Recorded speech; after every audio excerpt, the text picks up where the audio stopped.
रोजनामा खबरें में आपका खैर मकदम है। मैं हूं कासिम सैयद। इन दिनों देश की राजधानी दिल्ली में रगों को जमा देने वाली ठंड पड़ रही है। बहुत ही कड़ाके की ठंड है, जिसमें आदमी की जिंदगी की रोजमर्रा की मसरूफियात मुअत्तल होकर रह गई हैं। लेकिन इसी के साथ साथ उत्तर प्रदेश की राजधानी लखनऊ से इतनी गर्म हवाएं चली हैं, सियासत की इतनी गर्म हवाएं चली हैं, जिन्होंने राजधानी दिल्ली का भी तापमान बढ़ा दिया है। आप सबको मालूम है कि योगी जी के क़यादत में जो सरकार वहां कायम है, वहां इन दोनों भगदड़ का आलम है। और भगदड़ भी ऐसी है, भागम भाग वाली भगदड़, जिसका न कि कभी किसी ने तस्वुर किया था, न उसके बारे में सोचा था कि इतनी सशक्त और ताकतवर लीडरशिप के आगे भी कोई जुबान खोल सकता है, सर उठा सकता है। लेकिन आप देख रहे हैं कि चुनाव की तारीखों का ऐलान होते ही जिस तरह से सत्ताधारी दल में भगदड़ मची है, पार्टी छोड़ने के लिए एक दूसरे से मुकाबला हो रहा है, वो देखते बनता है। लेकिन इसी के साथ साथ हम इसका एक और पहलू है, जिसकी तरफ शायद ही कुछ लोगों की ही तवज्जो गई हो। आपने देखा जिस तरह लंका में दलित हनुमान जी ने आग लगाई थी, आज उसी तरह से एक अति पिछड़े वर्ग से आने वाले एक शख्स ने बीजेपी की लंका में आग लगा दी है। और आग लगाने के बाद बदहवासी का जो मंजर होता है, वो मंजर आपको नजर भी आ रहा है, महसूस भी किया जा रहा है। लेकिन इन दिनों सबसे ज्यादा काबिल रहम हालत अगर है तो हमारे उन महान एंकरों की है, जो आए दिन अपने चैनलों के जरिए से दहाड़ते थे और उनकी आवाजों से चिंगारियां निकलती थी, वो आग उगलते थे और ये लगता था कि देश की सत्ता को वही चला रहे हैं, क्योंकि उन्होंने मीडिया को एक गाली बना के रख दिया है। उनका जब नाम आता है, जब मीडिया का नाम आता है, तो लोग तरह तरह के नामों से पुकारते हैं, जिनका हम यहाँ जिक्र भी नहीं करना चाहते।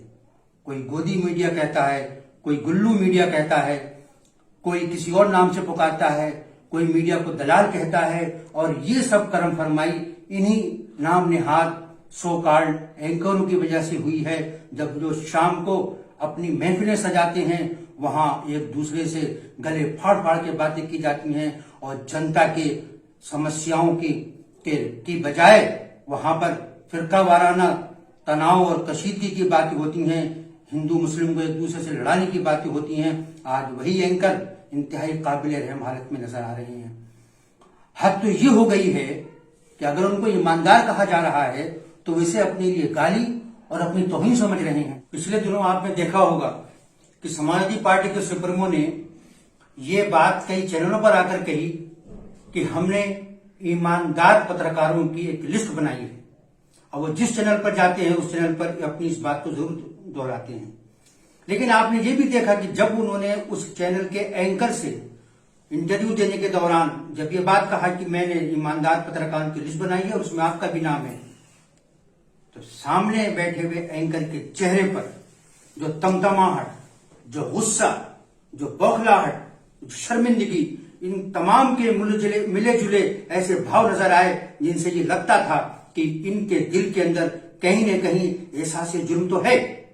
उनको लग रहा है कि उन्होंने माजी में गलतियां की हैं, लेकिन एतराफ करने की जरूरत नहीं है। इसी के साथ साथ आपने तकरार भी देखी, आपने टकराव भी देखा, आपने उनके अल्फाज की झुंझाट भी देखी होगी। खासतौर से देश के सबसे बड़े चैनल की एक एंकर से जब समाजवादी पार्टी के सुप्रीमो की जो बहस हुई है, उसमें जिस तरह की तब कलामी हुई है, उसमें जिस तरह की तीखी बातें हुई हैं, उससे आपको अंदाजा लग गया होगा कि मीडिया में बैठे हुए तमाम नाम नेहाद बड़े एंकरों की हालत इन दोनों बहुत खराब है। उनकी समझ में नहीं आ रहा है कि वो करें तो क्या करें, वो कहें तो क्या कहें। वो आज तक जिस फौज में शामिल होकर लड़ रहे थे, जिस फौज का दिफा कर रहे थे, जिस फौज के लिए उन्होंने अपनी इज्जत दांव पे लगा दी थी, उन्होंने अपनी क्रेडिबिलिटी को तबाह कर दिया था, सिर्फ इसलिए कि वो सत्ता की नजरों में काबिल तबाह ठहरे। बहरहाल कहने का मतलब सिर्फ ये है कि जब कोई इंसान मॉरल वैल्यूज को इग्नोर करता है और अपने मफाद को हासिल करने के लिए किसी भी हद तक जा सकता है, तो उसकी जिंदगी का अंजाम वही होता है जिस अंजाम से आजकल ये सो कॉल्ड पत्रकार, सो कॉल्ड एंकर गुजर रहे हैं। क्योंकि इनके सामने अंधेरा छाया हुआ है, उनकी ये समझ में नहीं आ रहा है कि मौजूदा सूरत हाल को किस तरह से मुकाबला किया जाए, उसका क्या जवाब दिया जाए, उसका क्या जवाब फराहम किया जाए। जो लोग सत्ता की ऊंचाइयों पर थे, जिनकी तारीफें करते करते जुबान नहीं थकती थी, आज अगर उनके खिलाफ बगावत हो रही है, आंखें दिखा रहे की हिम्मत हो रही है, तो कहीं न कहीं तो कुछ ना कुछ तो गड़बड़ है। मगर अफसोस होता है कि इन्होंने बगैरती, बेहयाई और बेशर्मी की सारी हदें पार कर दी थी, जिसकी वजह से आज मीडिया ख्वार हो रहा है, उसको जलील हो रहा है। जब मीडिया वाला सामने आता है तो जनता के छोटे से छोटा आदमी, चाहे वो रेड़ी पटरी वाला हो, चाहे वो रिक्शे वाला हो, उसके चेहरे पे भी तंज भरी मुस्कुराहट आती है और उस मुस्कुराहट को देखकर खुद को डूब मरने को दिल चाहता है। कुदरत की लाठी बेआवाज होती है, वो लाठी में, जैसा कि मैंने पहले कहा, वो अपना लगता है कि अपना काम कर रही है। आने वाले दिन इन लोगों के लिए और ज्यादा मुश्किल भरे हो सकते हैं। हमें इन पे तरस आ रहा है, हमें इन पे रहम आ रहा है। हम इनकी हालत से खुश नहीं है, हमें अंदर से कोई खुशी महसूस नहीं हो रही है, लेकिन हम ये चाहते हैं कि अभी वक्त है, संभलने का वक्त है।